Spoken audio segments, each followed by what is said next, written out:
ముందుగా హెచ్ఎంటీవీ యాజమాన్యానికి తెలంగాణ మధ్య మండలి సభ్యునిగా నా పేరు మంతపూరి యాదగిరి. నేను ఆర్ఈసీ మెంబర్గా ఉన్నాను. ఈ హెచ్ఎంటీవీ యాజమాన్యానికి నా యొక్క అభినందనలు, కృతజ్ఞత తెలియజేస్తున్నాం సార్.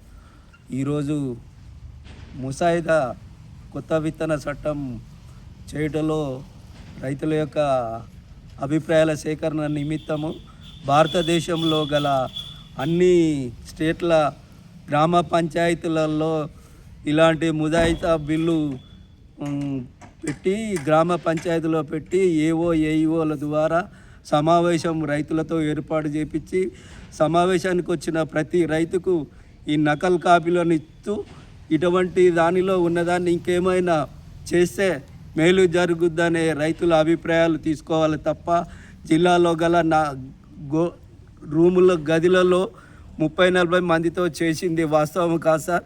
ప్రతి ఒక్క రైతు ఈ విత్తన చట్టం చేస్తున్నారు అనేది రైతు దగ్గరికి వెళ్ళాలి సార్. గ్రామీణ ప్రాంతాలలో ఏ పుట్టలో ఏముంది అన్నట్టుగా ఏ రైతు విషయంలో తన యొక్క అనుభవాలు తెలియజేస్తాడో అట్లాంటి విషయాలను ప్రతి గ్రామ పంచాయతీలోని గల రైతులకు తెలియజేయడం ముఖ్యమైన సార్.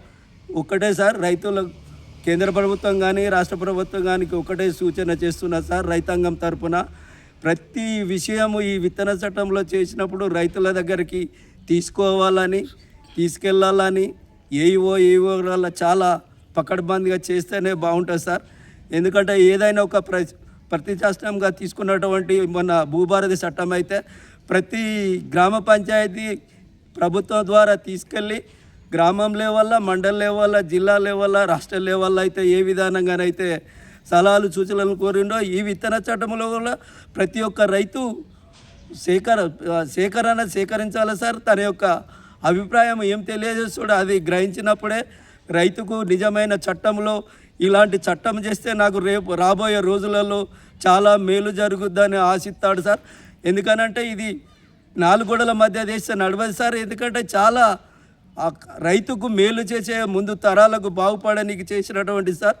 ఎందుకంటే గత ప్రభుత్వాలలో ఇది రైతులకు మేలు చేయడం చట్టమా లేకపోతే జాతీయ కంపెనీలకు మేలు చేయ చట్టమా? ఎందుకంటే రైతులు ఇకనైనా మేల్కొల్పుకోకపోతే రేపు రాబోయే రోజులలో చాలా నష్టపోయే అవకాశాలు కనపడుతున్నందువల్లనే ఇలాంటి చట్టాన్ని పకడ్బందీగా చేయాలంటే గ్రామీణ ప్రాంతాలలో ప్రతి రైతు యొక్క అభిప్రాయం సేకరణ చేయటంలో ఏర్పాటు చేయాలి సార్. మరి ఒక కొత్తగా ఏర్పడిన జిల్లాలలో ఒక 15 జిల్లాలలో విత్తన సర్టిఫికేషన్ ఆఫీసర్ అని కూడా ఏర్పాటు చేయాలి సార్. 2 భాగాలుగా హార్టికల్చర్, ఉద్యానవన శాఖ కానీ వ్యవసాయ శాఖ కానీ సర్టిఫికేషన్ ఆఫీసర్లు ఏర్పాటు చేయాలి సార్.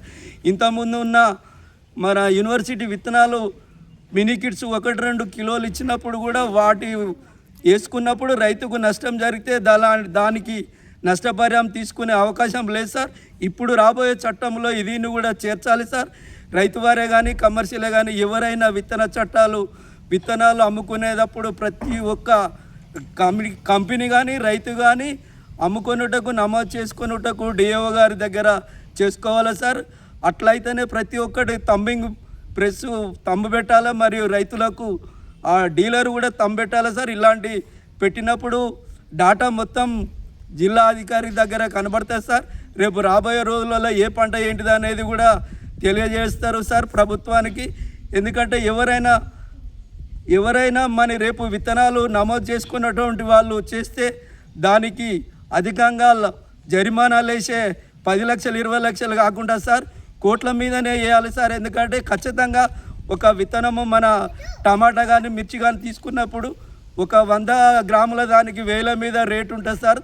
ఆ రేటులు అవన్నీ దృష్టిలో పెట్టుకొని ఈ ఎక్కువ నష్టపరిహారం కంపెనీల మీద వేస్తే బాగుంటుంది సార్. ఎందుకంటే గతంలో ఉన్న 500-1000 రూపాయలు సరిపోదు, ఇప్పుడు వేద్దామన్న 20 లక్షలు కూడా సరిపోదు. పెద్ద మొత్తం మీద చేసినప్పుడు అతడు ఒక భయంతో అలాంటి మోసాలు చేయనీకి ఆస్కారం లేక ఉంటుంది సార్. ఎందుకంటే రాబోయే రోజులలో రైతుకు మేలు జరగాలంటే ఇలాంటి కఠినమైన శిక్షణలో ఉంటేనే రేపు రైతు బాగుపడతారు సార్. ఎందుకంటే భారతదేశంలో గల 70,000 మంది ప్రజలకు అన్నం పెట్టే రైతే రాజుగా అని చెప్పుకున్నాడు సార్. కానీ రైతు అంటేనే కొంచెం అందరికీ ఎక్కువ పబ్లిసిటీ చేసేది లేదు సార్. ఈరోజు చూసుకున్నట్టయితే బంగారం ధరలు రోజు రోజుకు పెరిగిపోతుంటే వాటి మీద బాగా చేయడం జరుగుతుంది, కానీ రైతుకు ధర నిర్ణయించినప్పుడు ఎందుకు చేయకూడదు సార్? రాబోయే రోజులలో ప్రతిరోజు ధరలు నిర్ణయించే హక్కు రైతుకు లేదు. ఏ కంపెనీకి అయితే ఉన్నదో ఆ విధానంగా ఈ చట్టంలో కూడా రైతు ధరని నియమించుకునే అవకాశం ఉండాలి సార్. మరి ఇంకొకటి ఏంటంటే సేంద్రియ వ్యవసాయం అని చెప్తున్నారు సార్, వాటికి కూడా దీనిలో ఈ చట్టణ బిల్లులో తీసుకురావాలి సార్ రేపు రాబోయే రోజులలో. ఇంకొకటి కూడా సార్, ఎందుకంటే దేశవాళీ రకాల పాత రకాలను కూడా తీసుకొనుటకు చాలా మెరుగ్గా ఈ చట్టంలో నమోదు చేసుకోవాలి సార్. ఎందుకంటే రైతులకు ఎప్పుడైనా పాత విత్తనాలు తీసుకున్నటకు రైతు ఒక హక్కుగా భావిస్తాం సార్. ఎందుకంటే అక్కడ తయారు చేసినాడు ఒక గిరిజన రైతులకే ఎక్కువ ఉన్నది సార్. ఈ రైతు విత్తనాలు మా హక్కు సార్. మా హక్కును మేము కాలదార్చుకునేందుకు మేము వెనుకోలేము సార్. మేము ముందుకే వచ్చి మీలాంటి దగ్గర మేము మా మొర పెట్టుకొని ఉంటాం సార్.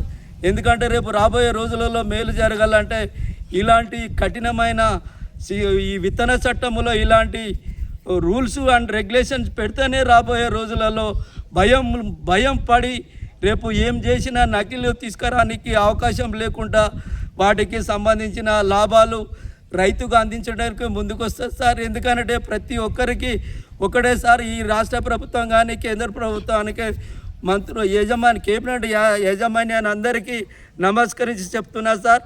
ఈ 30 రోజులు రేపు డిసెంబర్ 15 రోజులు అనేది ప్రకటన సరిపోదు సార్. ప్రకటన 30 నుండి 45 రోజులు చేయాలి సార్. ప్రతి గ్రామానికి తీసుకెళ్ళాలి సార్.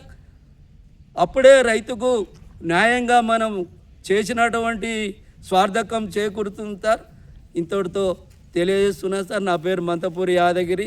ఈ తెలంగాణ రైతాంగం తరపున రైతు ప్రతినిధిగా కోరుతున్నాను సార్. కంపల్సరీగా ప్రతి ఒక్క గ్రామ పంచాయతీ దగ్గరికి ఈ విత్తన చట్టణ సేకరణ అనేది తీసుకుపోయి ముందుకు నడిపిస్తారని కోరుకుంటూ తెలియజేస్తున్న సార్. జై కిసాన్, జై జవాన్ సార్.